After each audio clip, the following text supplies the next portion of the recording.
Hi everybody, if you're new here, my name is Tammy and welcome to Great Lakes Junction.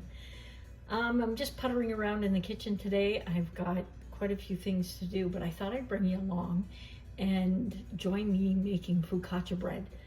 It is a really simple recipe, a little time consuming, but it is phenomenal. So I have 420 grams of water in here.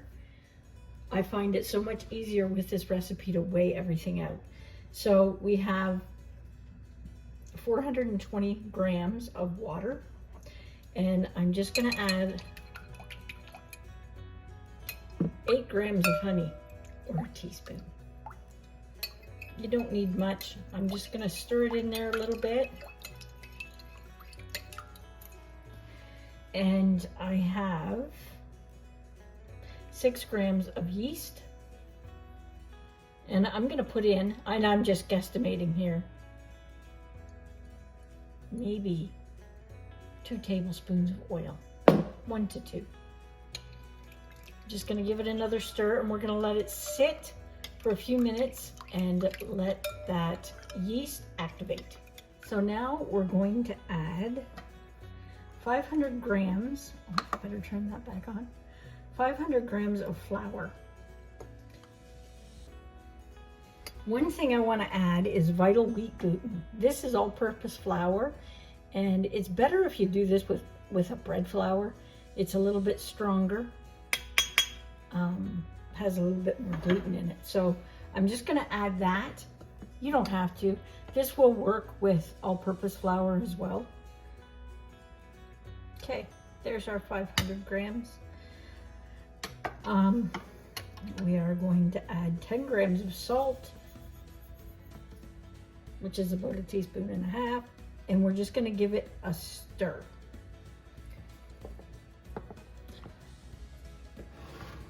And I'm just going to mix it like this in here.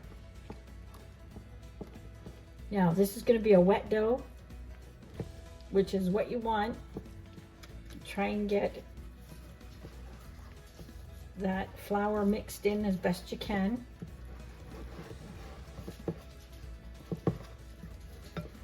Just enough that you don't have any dry bits sitting around, and it's all incorporated. And just scrape the bowl down quick to make sure that you've got all your flour incorporated in there. And you can see how wet it is. It's a fairly wet dough.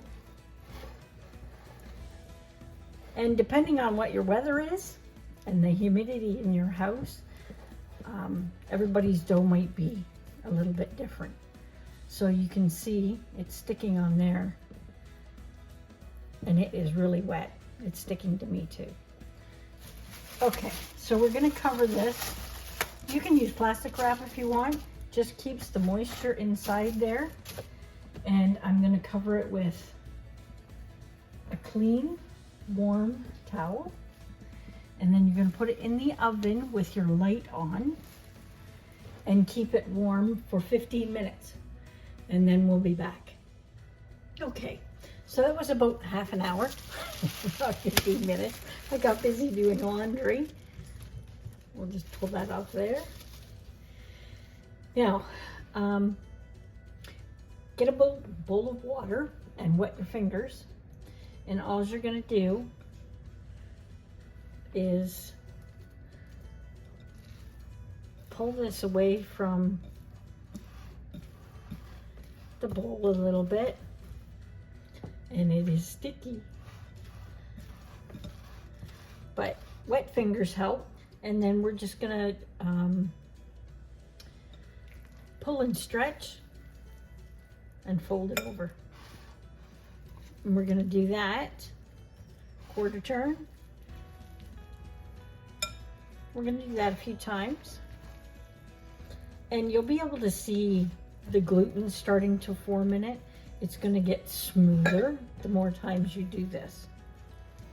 So I just do that 4 to 6 times. I'm going to wash my hands. We're going to cover it back up again and stick it back in the oven with just the light on so it's warm for another 15 to 30 minutes. Okay, that was about 20-25 minutes. Okay, we're gonna stretch this just like we did before. Make sure you get your hands wet and just pull it away. And you can see all the bubbles that it's starting to form from all that gluten.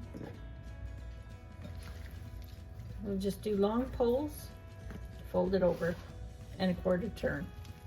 We are going to cover it up again, and we're gonna let it sit for about an hour and a half this time. Okay, our 90 minutes are up. My bowl wasn't quite big enough.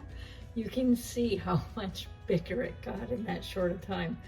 It is so full of bubbles.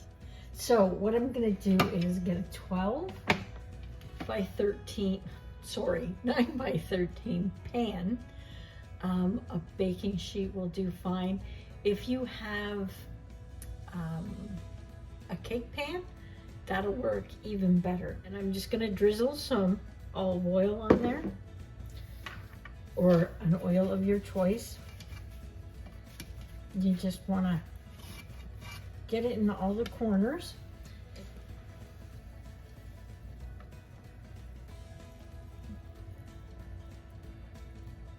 You can oil or water your fingers right now at this point.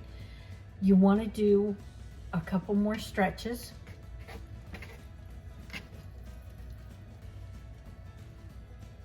Stretch it over into thirds like that. So what we want to do now is I'm going to flip it over so the folded side's down. And we're just going to stretch it out to fill our pan. Try not to squeeze and squish it too much. As gentle as you can. Just pull it apart. Doesn't have to be perfect. And we're going to put this back in our oven with the light on for about 1 hour to 1.5 hours. And you just want to get a rectangular shape best you can. And then if you want, because I don't have anything to really cover this, I'm going to put a little bit more oil on here, because I don't want the top to dry out while it's rising. And I don't really have another pan to put over top of it. We're just going to make sure it's well coated. And I'll put some plastic wrap over top, just so it has a little bit of heat, and I'll throw my towel on there, and then we'll leave it sit in the oven again for another 60 to 90 minutes. My camera wasn't on. I have about 1/4 cup of butter and oil mixed. I also have about a teaspoon of garlic powder and a teaspoon of oregano. And I'm just going to put in some basil. You can use an Italian spice if you'd like. So while that's sitting there rising for its last proof, I'm going to get this mixed up so the flavors kind of marry together, and then once it comes out, we'll put it on and get it all ready. Okay, it's been about 75 minutes, not quite an hour and a half, but as you can see, it's risen. It's got lots of bubbles. I've mixed up our spices here, and we're just going to drizzle them on the top. You can brush them on if you'd like. I'd rather not, so I'm not knocking the dough any more than I have to. Just spread it around very, very lightly. Now, you want to salt this. If you have flakes of salt, that would be better. I don't have any flakes right now. I just have regular sea salt. And then you want to dent it and give it a good jiggle. So just stick your fingers in there and wiggle, wiggle, wiggle. You can see all the bubbles popping up. This is the best part of it. Now, if you wanted to put some little cherry tomatoes in there, that would be fantastic too. So we're gonna put this in the oven at 425 for about 18 to 20 minutes, 22 minutes, depending on your oven, if it's hot or not. And keep it towards the bottom of your oven. Okay, it's piping hot out of the oven. As soon as you get it out of the pan that you're baking in, so the bottom of it doesn't sweat. Sorry about the dogs barking. And let it cool a bit before you cut into it. Okay, I can't wait any longer.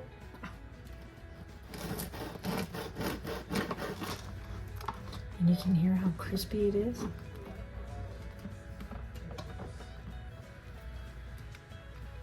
It's the bottom. It is so good. I really do hope you like that recipe. Give it a try. See what you think. If you have a day that you want to play around with dough, give it a try. Try some different toppings on the top. I actually might do another video with some sweet toppings on it instead of savory. So hit that like button, hit the share button if you know somebody that loves bread, and share that video. Thanks so much for sticking around with me in baking. Stay safe.